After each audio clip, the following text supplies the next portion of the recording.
Yeah. Okay. Hey, welcome everybody. Yeah, I'm gonna talk about low power and low frustration, aka Rust on embedded. And I'm gonna take you on a little bit of a tour, just to show you what Rust embedded looks like.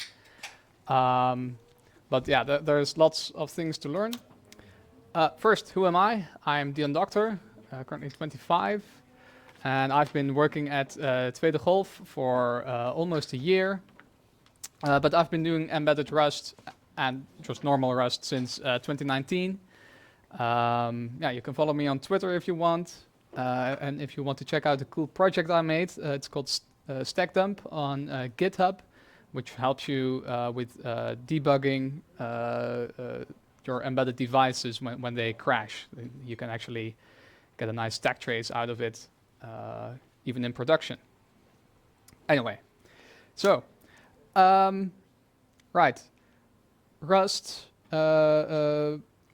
we want to have a Rust toolchain. How do we get the toolchain for embedded? Well, we first need to install the Rust compiler, which has everything we need. We can use all the normal tools for embedded as well.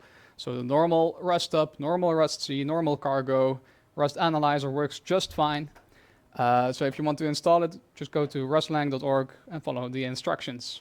Also, don't forget, if you want to have extra fancy features, just buy the dongle. No, Rust is completely free, completely open. This is something Microchip invented for their compiler. Luckily, we don't have to deal with this. There are some embedded tools which are important to us. Like I said, it's the normal compiler. But there are two really nice projects. The first one is ProbaRes. ProbaRes is a project that allows us to flash our software to our microcontrollers. There are two programs that use it, ProbeRun, which plugs into Cargo. So if you type Cargo Run on your embedded project, it will flash it to your device, and then it'll run and give you logs. And there's also Knurling, which has created a dformat, which is a really cheap formatting library. Also FlipLink, which does some linker trickery to protect your stack and memory. And the point is, there are a lot of nice tools which you can just use, aka low frustration. A little bit about the ecosystem and how it's built up. So in Rust, we have what are called peripheral access crates. And this is what it would look like in C. C has, at least on ARM chips, it has CMSIS, which is a standardized way to access and write to registers. So here are the two variants. You've got the raw variant, in which you have the register, and then you dereference it, and then you have a bit mask, and you need to bit shift, and then you can assign it a value.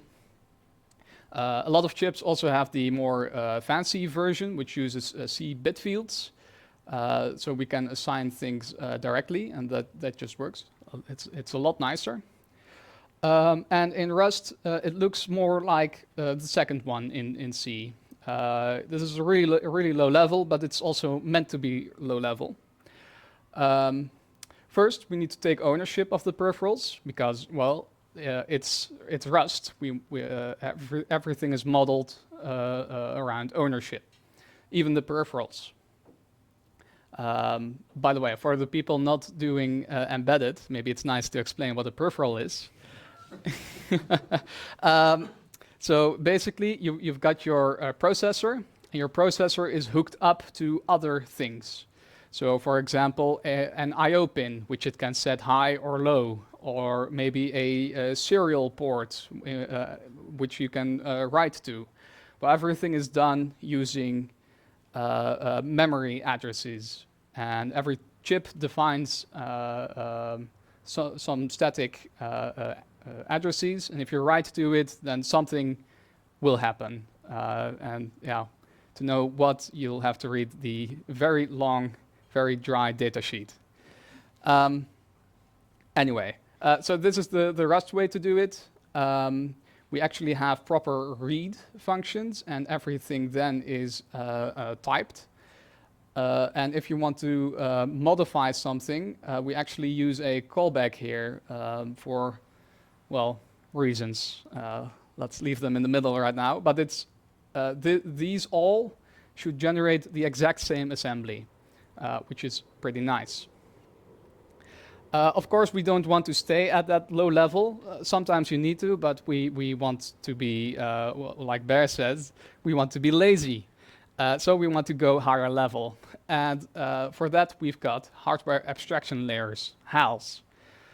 There are many open source HALs. The community has done a tremendous job. But there's also right now a vendor HAL for the ESP RISC-V chips by Espressive. It's the first vendor that actually, what a noise. It's the first vendor that actually supports Rust now officially. But there are also other ones that do things a bit especially, like Embassy, which we're going to look at later. But basically, a HAL implements the high-level features of a chip. So instead of saying, I've got this address right here, and I'm going to write 5 to it, instead you use your HAL, and you just want to say, hey, this I/O pin has to go high. It's much easier to reason about. And all these HALs are built on top of the packs. So what does that look like? Well, it's a lot of code. It's mostly a lot of comments, but so again, we take our peripherals, and this time we want to use a timer, and we want the timer to run, and every time it reaches, well, in this case, what's that, 1 million, it should run this interrupt.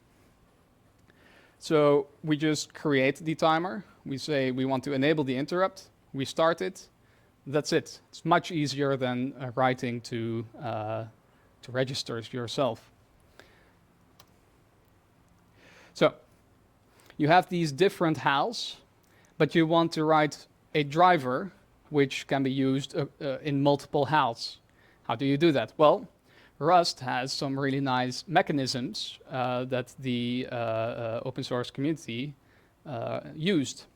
So there exists the embedded HAL, which is the glue of the entire ecosystem. So what it does, it defines a lot of common operations that you'll find across many chips. So in this case, transfer for SPI. And this is a trait that every HAL can implement for their SPI, and then you'll have a function called transfer, which sends these words out and writes back the results into them. So now if I have a driver, I can base it onto this, and now I can plug in any SPI from any HAL that a user might want to use. So yeah, device drivers. We reuse traits from embedded HAL, or maybe we define custom traits that people can implement themselves. But generics in Rust are all, with a fancy word, monomorphized. It means that every version of a generic gets its own implementation in the compiler, which makes it so that every version is the most efficient that it can be. And well, this reusing is also just very convenient. And in C, this is very frustrating because there are no standard interfaces, mainly because, well, abstractions don't really exist in C. Like, what are you going to use? Function pointers, extern functions, or maybe even fork the library and implement the thing yourself for your own HAL. It's all very, very annoying. But yeah, this is how we do it in Rust. So we've got some device here, which is a chip we want to talk to. Um, and what we can then do is we can just be generic over the SPI and the chip select. And we can see here we use that same transfer trait. And our chip select has to be an output pin. And then we have this example function, and it just sets the chip select low, transfers DE to it, then transfers AD to it, gets the result from it, sets the chip select high again, returns the result. And this will work across all the chips that have HALs built for them. Or you could make your own HAL that implements these traits. It'll just work. There's also something called type state. Rust is really into types, and a lot of our hardware is also modeled in the type system. So for example, if I have a function and I know this needs pin number 4, I can just specify, hey, the only thing you can pass me is pin number 4, and it has to be configured in input mode, and it has to be in pull down mode.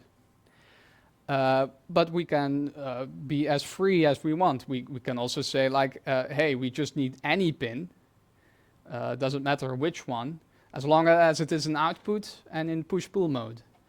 And this way you can make everything be as guaranteed as you want it to be and as free as you want it to be.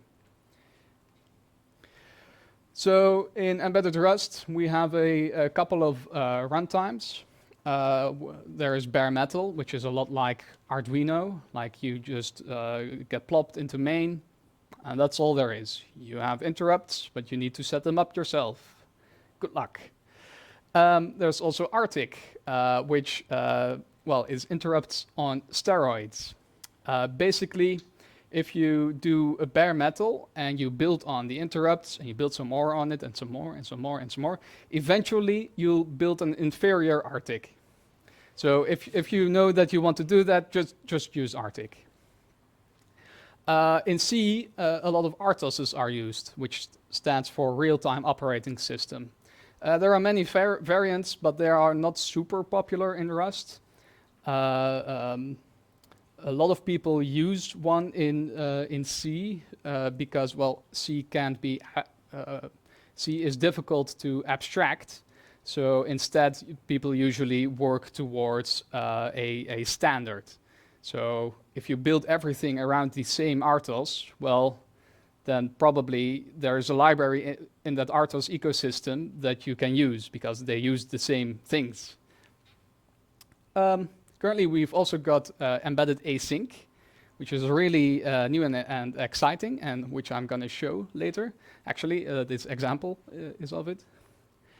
And there are also some recent new things, but these are more like kernels, NemOS and Hubris. Hubris is by Oxide, a computer company in America.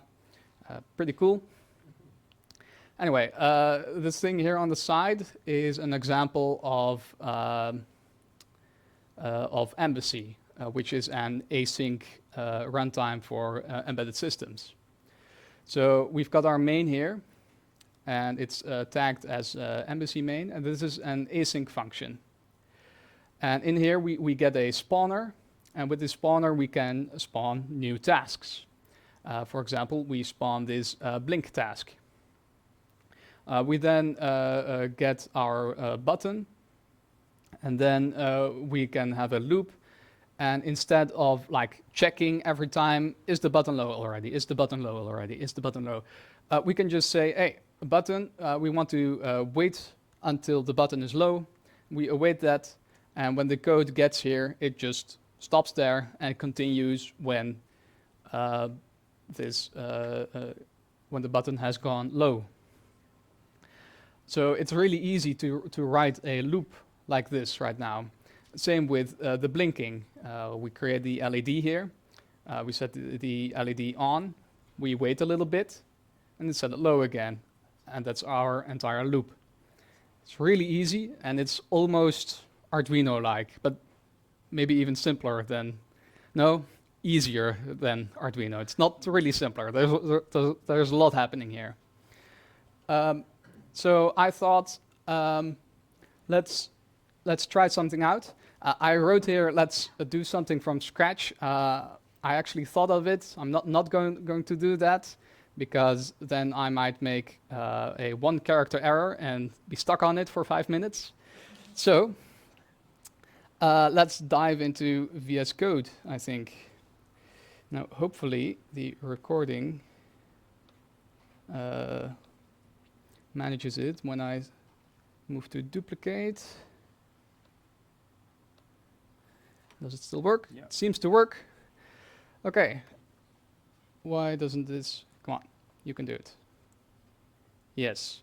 Okay, this is really small. That's better, I hope. Is it readable enough? Okay. So I've got a little board right here. This is an NRF52. And I can program this with this code. What does this code actually do? Well, when you start a new Rust project, the only thing you'll get is a main function that doesn't do anything, and like the bare bones, like the cargo tunnel. Now, in here, I've added some dependencies. So in this example, I'm using Embassy, and well, they've really split up their crates, but yeah, that's fine.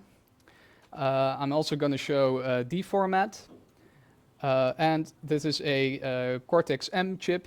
So just by including this Cortex-M RT, which stands for runtime, the chip is automatically booted, and all the software can just start to run. When our code has a panic, it gets caught with a panic probe, which just prints it to my console here. Well, this is embedded, so we also have a config.toml. Probably a lot of you haven't seen this file ever, but it's pretty common in embedded. Here we can say, hey, when you build, use this target, which is the target for this ARM chip. We also say, like, hey, cargo run, if cargo run is run, then use this runner. It's a lot of, okay. We also need to make sure that the compiler knows where our code should be, because, well, this is a microcontroller, and you can place anything at any address. So what's the correct address? Well, that's actually what we specify here.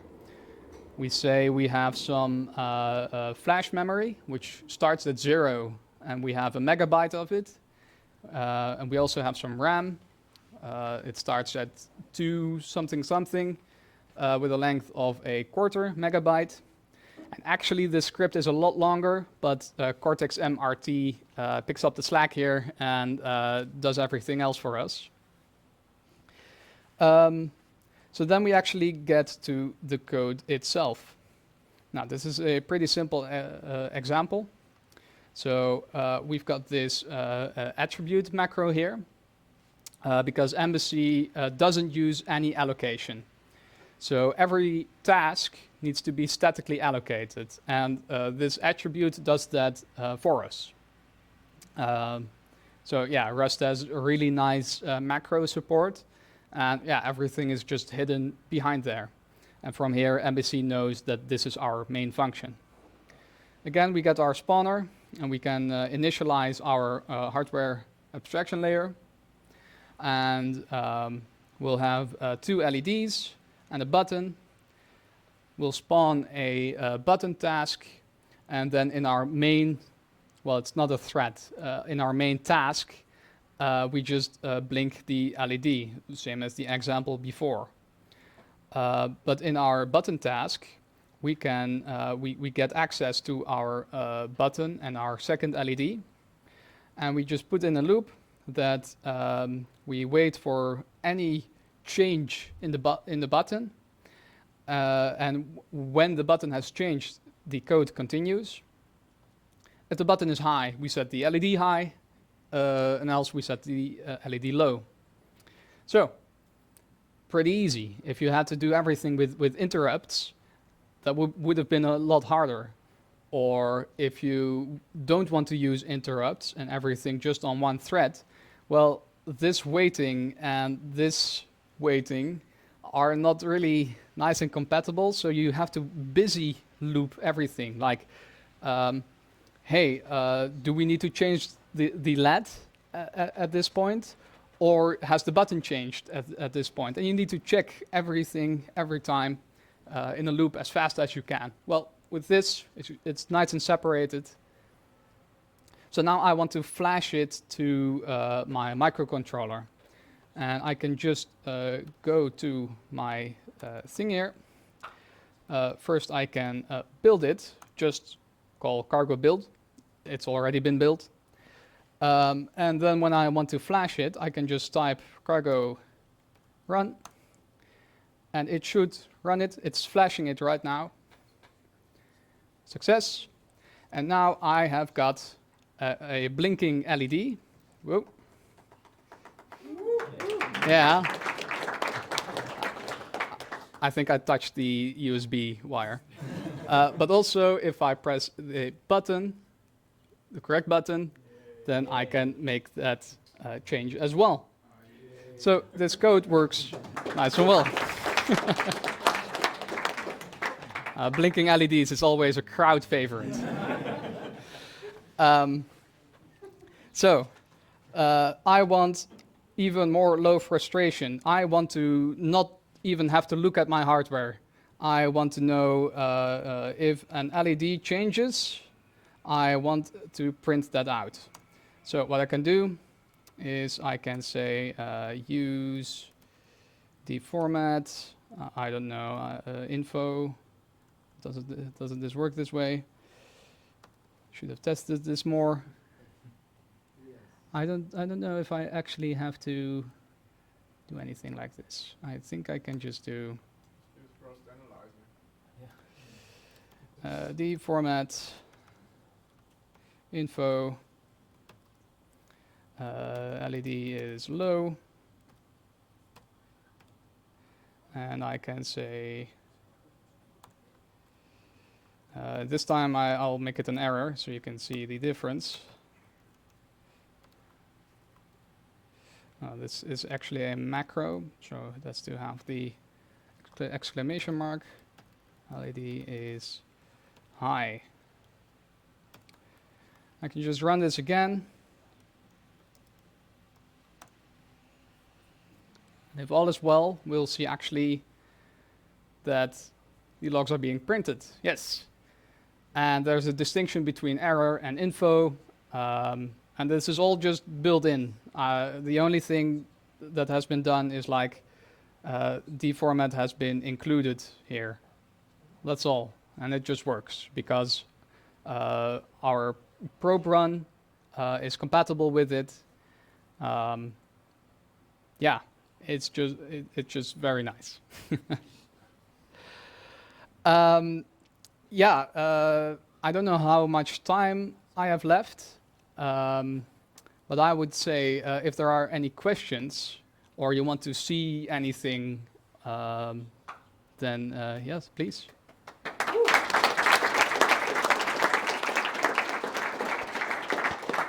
Question over there? Is there any particular reason why embedded Rust has its own async runtime?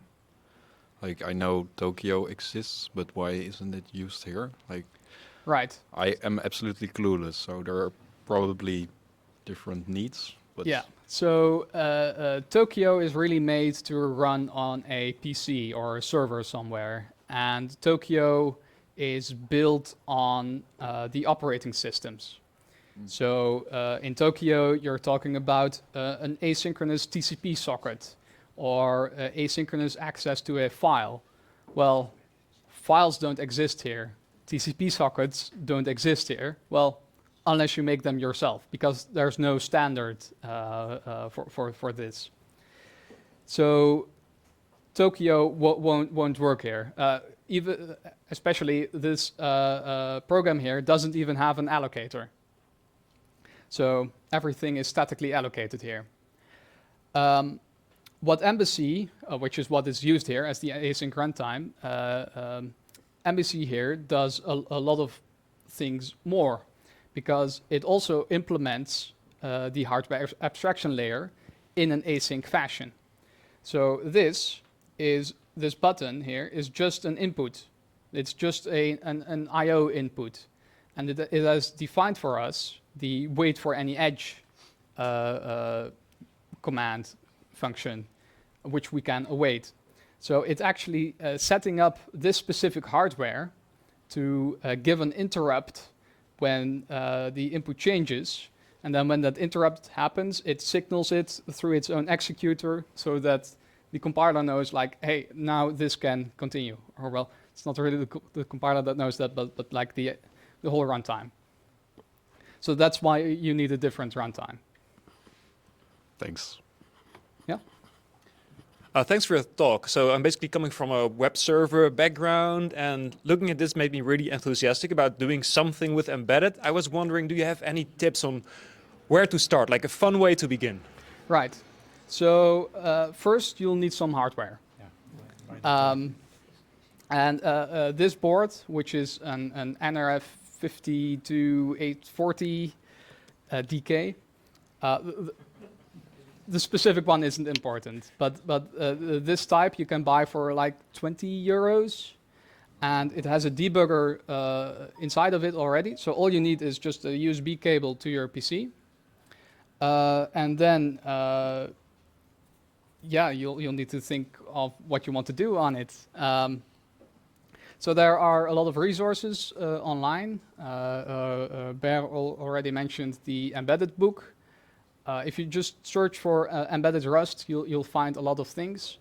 And there are also community chats on Matrix. So there's the Rust Embedded chat group.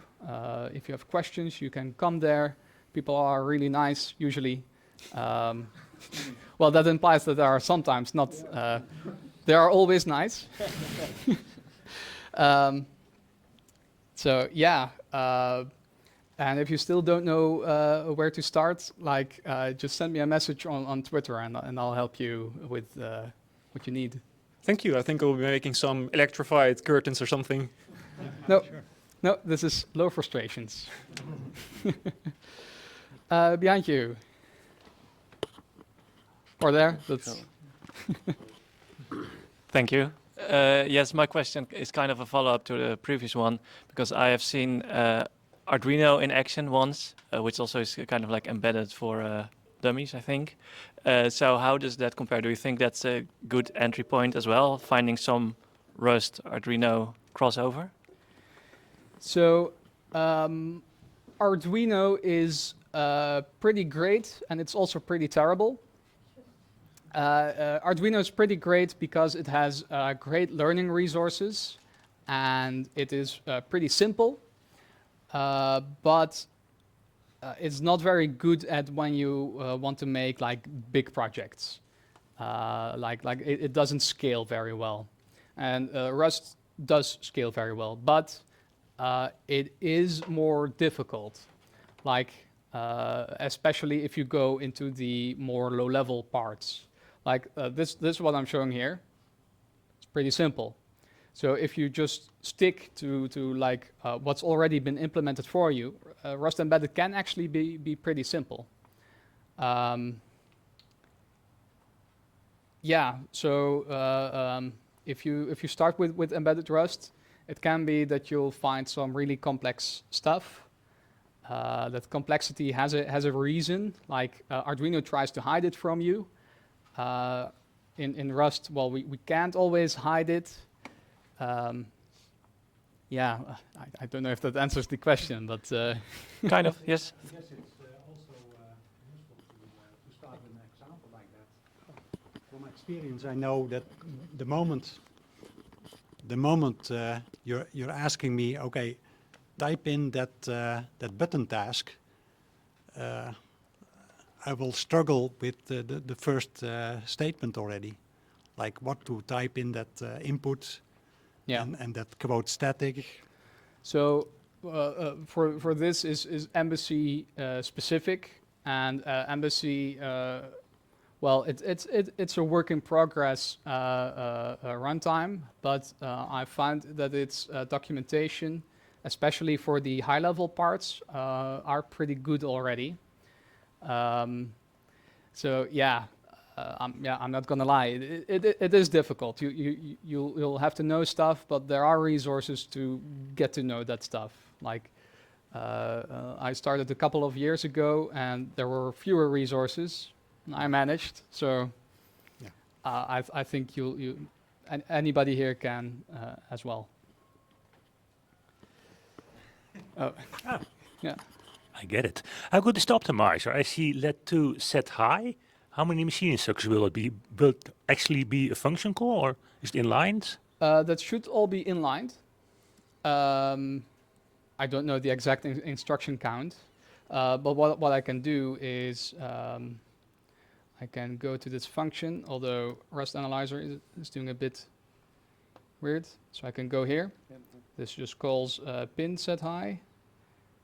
And I think we are in a macro, so this doesn't work. No, there it is. Oh, maybe. Set high. So here we get to some more tricky stuff. And of course it's unsafe. Yes. So it itself has a reference to the register block.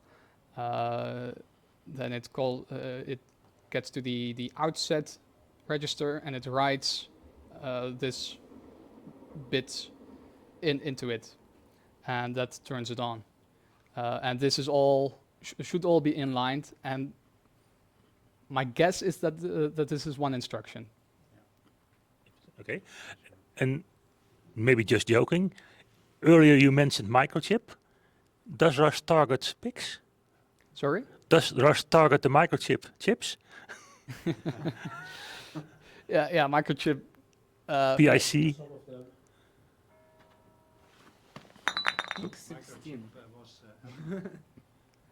Yeah, microchip has bought Atmel. So if you've got Yeah, any okay. AVR chips, that That's a Cortex system, AVRs, yeah. Okay. SMD, that's Yeah, but not the PICs. The small microchip chips. no. okay. More questions? Maybe over there. I was wondering about the Please embassy. into the mic. I was wondering about the embassy annotation for the task. I assume it's only for the allocator because there is no allocator that it needs to be assigned, or is there another reason why you have to statically say Yeah. there's a task? So that annotation is actually pretty interesting, but it's too much to go into right now, I think. Okay, yeah. Essentially, that macro creates a static, and that static holds the Yeah, the- task yeah, itself. Yeah, I was wondering if you use a custom allocator, if it No. then would be possible. Okay. Completely allocator free. Yeah, okay, but if you decide to use an allocator, would it be possible to use Embassy as well, or would that not be possible? I Well, you think- can still use Embassy, but not using that allocator. Oh, okay. Right now, Embassy is fully allocator free, Okay, yeah. with no That's- support. Yeah, it seems pretty cool. Yeah. To be able to do. So maybe in the future, who knows? Yeah. Yes, someone who has no experience with embedded. I'm looking at, so in your main.rs you had these types where it was like P011, and then in your memory.x you had all those values. I'm wondering is that what you get from pouring over a datasheet, or where did you get those values from? Yeah. So like right here, we are creating the. We are creating the LEDs here, and in this case, our main LED is on P0_13. Well, luckily on this one, at the back, we have some overview on which pins everything is, and it says that one is on P013. Okay. So they are just labeled on this thing. Normally, if you've got a custom board, then you'll have to work with your hardware designer to know which pins are connected to what. Yeah, makes sense. And yeah, that's just something you have to configure. Let's do one last question. Time for the next talk. When the board gets a display, where is it defined? Here I did see includes the Nordic 52. When the display, if there is would be an OLED display connected to the board, Yeah. where I have to look for how do I search for it? For what should I be looking for? Is it is it hull included? Is it the board or is it LED? Is it display? What should I Right. be looking for? So yeah, if you want to hook up an OLED display to it, if you have one that is not supported, well, then you have to make support yourself. But assuming there is an implementation for it out there, usually in Rust, everything is built up in layers. So you've got the pack, then the HAL, and the HAL implements the embedded HAL traits. But any drivers go on top of that again. So either you've got an OLED display